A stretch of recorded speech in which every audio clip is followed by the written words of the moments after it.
లేదు గుడ్డలిప్పుకుని తిరగండి, ఎవడొస్తాడు అంటే గుడ్డలిప్పుకుని తిరగాల భారతదేశంలో ఉన్న స్త్రీలు? గుడ్డలిప్పుకుని తిరగడం అసభ్యం కాదా? ఒకటి చెప్పండి నాకు, గుడ్డలిప్పుకుని తిరగడం అసభ్యం కాదా? భారతదేశంలో ఉన్న స్త్రీలు గుడ్డలిప్పుకుని తిరగాల? గుడ్డలిప్పుకుని తిరగాల?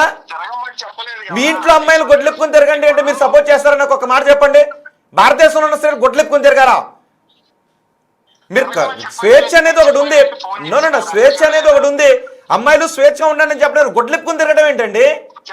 గుడ్డలిప్పుకుని తిరగండి అనే పదం ఎలా వాడతారు? సీతాదేవిని, ద్రౌపదిని రేపుకు గురైంది అనే పదం ఎలా వాడతారు? సరే రవి అనే వ్యక్తి